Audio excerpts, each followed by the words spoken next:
বিগত 1100 দিনের বেশি দিন ধরে আমরা এখানে অবস্থানে রয়েছি এবং আমাদের এই লড়াইটাও শুরু হয়েছিল হাইকোর্টের ডিভিশন বেঞ্চে যখন ডিএ মামলার রায় আসে।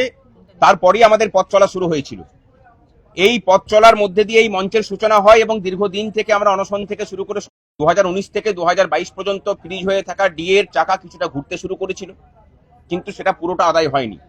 এখানে প্রসঙ্গত বলে রাখি যে রায় এসেছে, সেই রায় 1/4/2008 থেকে 31/12/2019 পর্যন্ত যে পে কমিশন, পঞ্চম বেতন কমিশন রাজ্যের, সেই পঞ্চম বেতন কমিশনের যে বকেয়া মহার্ঘ ভাতা, সেই বকেয়া মহার্ঘ ভাতা নিয়ে এর সাথে বর্তমান বকেয়া মানে পে কমিশনের যে বকেয়া মহার্ঘ ভাতা 40% যার পরিমাণ, তার সাথে কোনো সম্পর্ক নেই, তার জন্য লড়াই জারি আছে।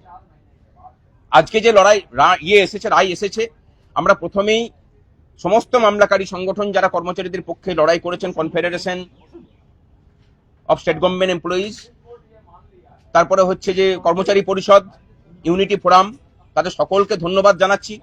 আমরা এই মামলাতে ঢুকেছিলাম তাদের হাতকে শক্ত করার জন্য, এবং আপনারা জানেন যে এই মামলাতে আমরা ভারতবর্ষের বিখ্যাত আইনজীবী গোপাল সুব্রমণিয়াম স্যারকে নিয়েছিলাম। তার সওয়াল জবাব আপনারা শুনেছেন এবং এটা প্রমাণ হলো যে কর্মচারীদের অত আর্থিক সক্ষমতা না থাকলেও আমাদের মামলাতে সুপ্রিম কোর্টে রাজ্য সরকার, সুপ্রিম কোর্টের সমস্ত সিনিয়র আইনজীবীদেরকে নামিয়েছিলেন আমাদের বিপক্ষে, কিন্তু কর্মচারীদের যে লড়াই, যে অধিকার, সেই অধিকারকে তারা খণ্ডন করতে পারেননি এবং জয় মানে আটকাতে পারেননি।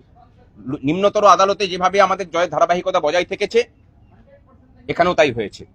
এবং আমরা এরই সাথে ধন্যবাদ জ্ঞাপন করছি রাজ্যের বিরোধী দলনেতাকে, যেভাবে উনি নিজের ব্যক্তিগত উদ্যোগে পরমজিৎ সিং পাটোয়ারিয়াজিকে দিনের পর দিন দান করিয়েছেন এবং তার ফিস মিটিয়েছেন। আমরা ধন্যবাদ জানাচ্ছি মাননীয় বিকাশ রঞ্জন ভট্টাচার্যকে, বিনা পয়সায় কর্মচারীদের হয়ে লড়াই করে গেছেন দীর্ঘদিন। আজকে আমাদের বলার কথা এটাই যে 25% দেওয়ার অর্ডার কিন্তু আগেও হয়েছিল, রাজ্য সরকার সেটাকে মানেনি।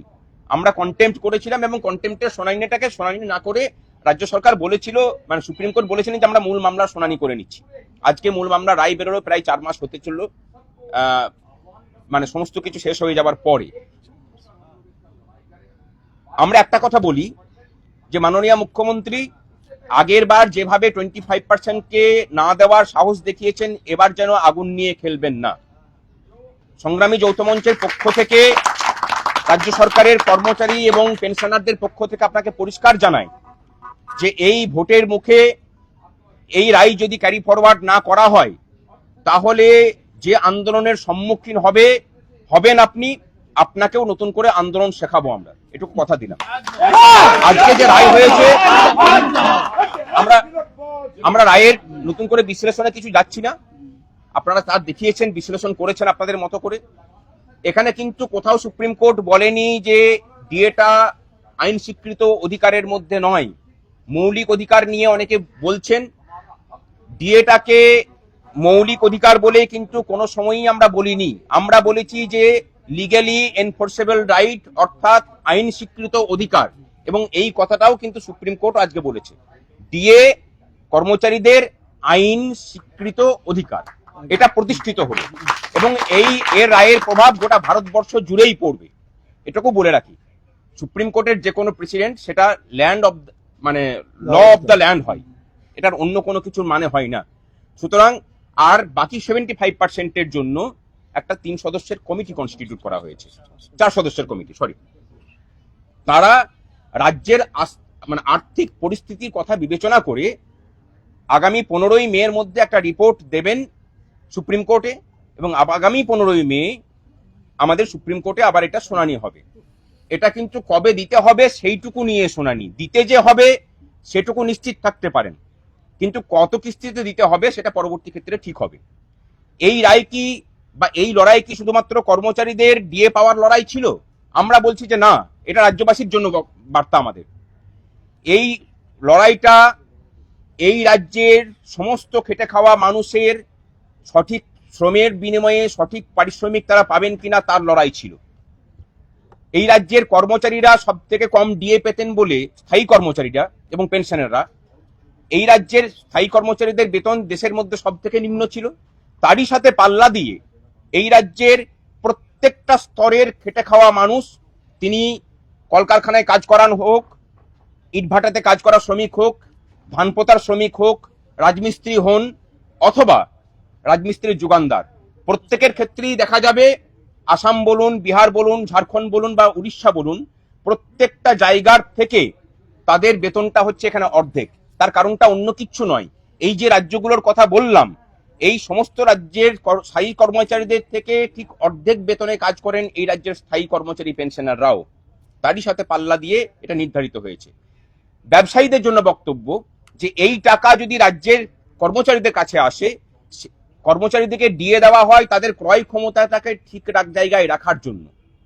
সুতরাং ক্রয় তারা করবেন কোথা থেকে? না, বাজার থেকে। বাজারে গেলে পরে সেই টাকাটা যাবে কাদের কাছে? ব্যবসায়ীদের কাছে। সুতরাং ডিএটা শুধুমাত্র কর্মচারী পেনশনারদের বিষয় নয়, এর স্থায়ী এবং স্থায়ী সম্পর্ক, সরাসরি যোগাযোগ রাজ্যের সমস্ত স্তরের মানুষের সাথে আছে। তারই সূত্র ধরে গত অর্থবর্ষে আপনারা দেখেছেন যে কেন্দ্রীয় বাজেটে আইটির স্ল্যাব বাড়ানো হয়েছে, বিভিন্ন ধরনের কর ছাড় দেওয়া হয়েছে, যাতে মানুষের কাছে নগদের যোগান আসে। আমাদের রাজ্যের অর্থনীতি ধসে পড়ার আরেকটা বড় কারণ যে মানুষের কাছে অর্থের যোগান নেই।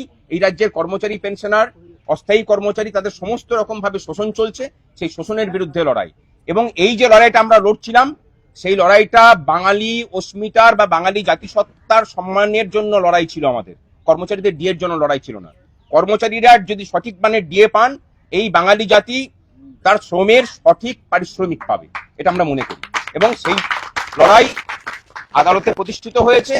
আগামী দিনে এই রাজ্যের কর্মচারীদের কাছে আমাদের আবেদন, সমস্ত রকম বিভেদ ভুলে আসুন। পথে না নামলে পরে কিন্তু এই রায়কে ইমপ্লিমেন্ট করানো যাবে না। আজকে অন্তর্বর্তী বাজেট 31শে মের মধ্যে 25% দেওয়ার কথা। এই বাজেটেই তার প্রভিশন থাকতে হবে। 31শে মার্চের মধ্যে, সরি 31শে মার্চের মধ্যে তার প্রভিশন থাকার কথা। সেই প্রভিশন যদি না থাকে, যত দ্রুত সম্ভব সর্বশক্তি নিয়ে আপনাদেরকে সবাইকে পথে নামতে হবে। দূর থেকে বসে অন্য কেউ আদায় করে দেবে সেই জামানা নেই। পশ্চিমবঙ্গের সমস্ত স্তরের মানুষকে বলছি যে যার যা দাবি দাওয়া আছে, এটা হচ্ছে গোল্ডেন পিরিয়ড এই রাজ্যে আন্দোলন করার। পথে নামুন। শুধু এসআইআরটা কোনো ইস্যু নয়, এসআইআরটাকে ইস্যু বানানো হয়েছে, এটা একটা পদ্ধতি, নির্বাচন কমিশনের একটা পদ্ধতি। বাকি ইস্যুগুলো থেকে দৃষ্টি ঘোরানোর জন্য এই জায়গাটাকে এত ফোকাস করা হচ্ছে। রাজ্যের যে বেকারত্বের সমস্যা, শিক্ষা স্বাস্থ্যের পরিকাঠামো ভেঙে পড়া, রাজ্যের সার্বিক পরিকাঠামো ভেঙে পড়া, এই সমস্ত কিছুগুলো থেকে দৃষ্টি ঘুরিয়ে দেওয়ার জন্য এই কাজ করা হয়েছে। আসুন সকলে মিলে লড়াই করি। এই রাজ্যটাকে সঠিক পথে ফেরাতে হবে, রাজ্যটাকে বাঁচাতে হবে, এবং সেই রাজ্য বাঁচানোর একটা লড়াইয়ের প্রথম জয় হলো সুপ্রিম কোর্টে আজকে।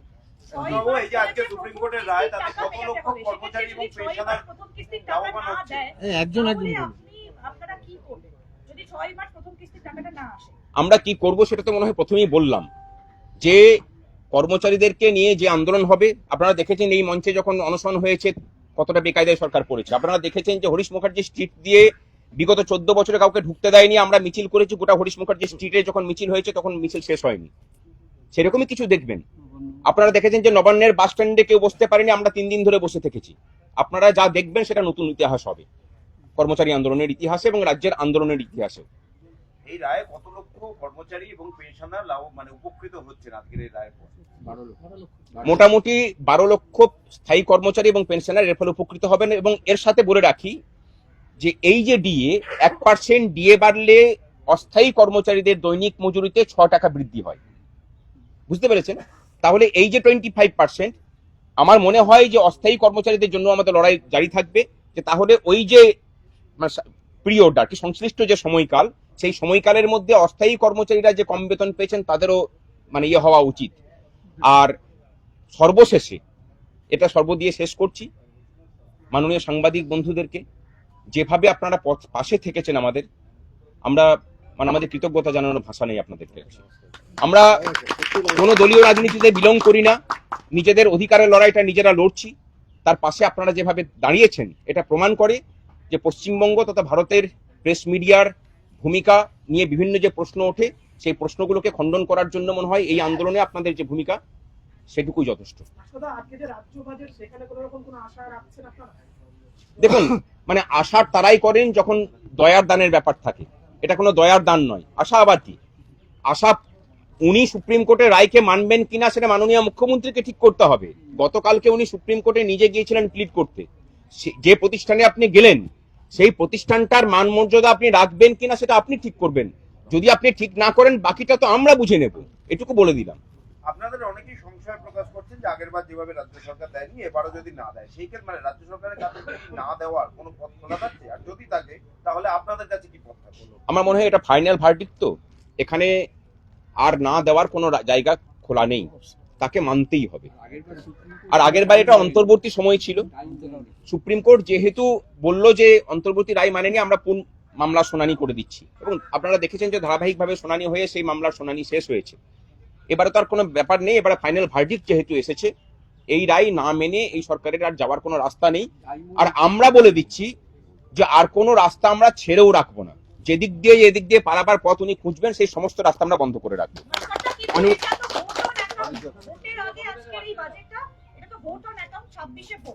আজকে তো এটা বলা হতেই পারে যে যখন পূর্ণাঙ্গ বাজেট আমরা পেশ করব নির্বাচন হয়ে যাবার পর, তখন আমরা এই বিষয়টা নিয়ে ভাববো। এখন রাজ্যের কাছে টাকা নেই, এর সাথে কোনো সম্পর্ক নেই। রাজ্যের টাকা না থাকার কথা তো সুপ্রিম কোর্ট খণ্ডন করিয়ে দিয়েছে, সুতরাং এই কথা বলতেও পারবে না। আর মানে এই 31শে মার্চের মধ্যেই তো এই যে অস্থায়ী বাজেট, সেই অস্থায়ী বাজেটের কার্যকাল তো সেই সময়সীমার মধ্যেই থাকছে, সুতরাং তারপরে তো আর থাকছে না। সুতরাং এটুকু বলাই যায় এই সময়ের মধ্যে মানতে হবে।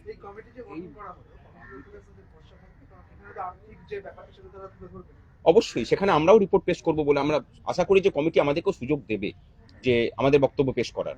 আমাদের কাছেও তথ্য আছে, সরকার কি তথ্য পেশ করলো তার সাথে আমাদের তথ্য তারা মিলিয়ে দেখুন। আমরা সরকারের কাছ থেকে নেওয়া তথ্যই পেশ করব, এবং কেন্দ্র সরকারের বিভিন্ন যে ডিপার্টমেন্ট আছে তাদের কাছ থেকে তথ্য কালেকশন করে আমরা তথ্যগুলোকে তাদের কাছে তুলে ধরবো।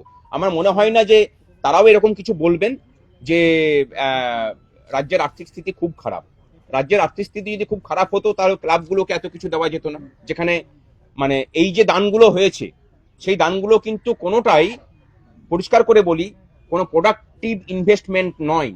একটা রাজ্য সরকারের কাজ হচ্ছে প্রোডাক্টিভ ইনভেস্টমেন্ট করা, যেখান থেকে তার কিছু ফেরত আসে। আমরা জানি যে পরিকাঠামো ক্ষেত্রে 1 টাকা ব্যয় করলে সেটা 3 টাকা হয়ে ঘুরে আসে। যেভাবে পরিকাঠামো বিহীন ক্ষেত্রগুলোতে বা পরিকাঠামো পরিকল্পনা এবং পরিকাঠামো বহির্ভূত জায়গাগুলোতে যেভাবে বিনিয়োগ হয়েছে বিগত 14 বছর ধরে, রাজ্যের আর্থিক স্বাস্থ্য যদি বা কিছুটা খারাপ হয়ে থাকে তার দায় কিন্তু এই পরিকল্পনা বহির্ভূত কাজকর্ম। আমাদের অনিরুদ্ধদা আছে, অনিরুদ্ধদা বলুন। এখানে চলে আসুন, আমি উঠে যাচ্ছি।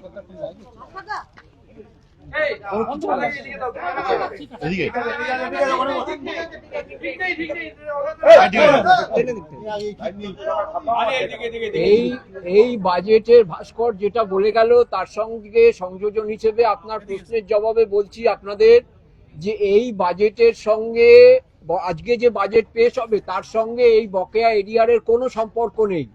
এই টাকা রাজ্য সরকার পেয়ে গেছে আজ থেকে 12 বছর আগে, 11-12 বছর আগে রাজ্য সরকার এই টাকা কেন্দ্রীয় অর্থ কমিশন বাবদ রাজ্য সরকারি কর্মচারীদের দিয়ে সমস্ত টাকা, পেনশনারদের সমস্ত টাকা এবং বোর্ড কর্পোরেশন পঞ্চায়েত শিক্ষকদের 60% টাকা পেয়ে গেছে রাজ্য সরকার। এবং এই যে মাননীয় এজির একজন কেন্দ্রীয় সরকারের একজন প্রতিনিধিকে রেখেছে, এর কারণটা হচ্ছে এইটাই যে রাজ্য সরকারকে হিসেব দিতে হবে 11 বছর আগের টাকা কি করেছে রাজ্য সরকার। রাজ্য সরকারের ফান্ডে যে টাকা জমেছিল সেই টাকা রাজ্য সরকার কি করেছে এটা এজির কাছে হিসেব দিতে হবে। এবং এই জন্যই আজকে এই কমিটি সুপ্রিম কোর্ট তৈরি করেছে। এবং এই যে 25% বকেয়া, এর আগে সুপ্রিম কোর্ট, মাননীয় সুপ্রিম কোর্ট তারা নির্দিষ্ট কোনো সময় বলে দেননি, কিন্তু আজকে তারা নির্দিষ্টভাবে সময় বলে দিয়েছেন।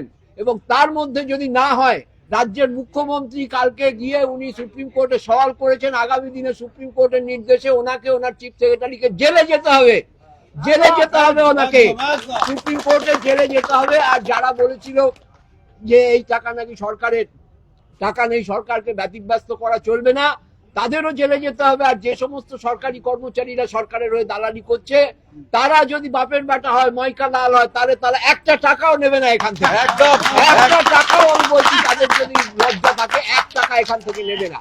এই দালালি করে করে পশ্চিমবঙ্গের কর্মচারী সর্বনাশ তারা করেছে। 50 বছর ধরে এই সর্বনাশ হচ্ছে বন্ধু সরকারের তত্ত্ব করে।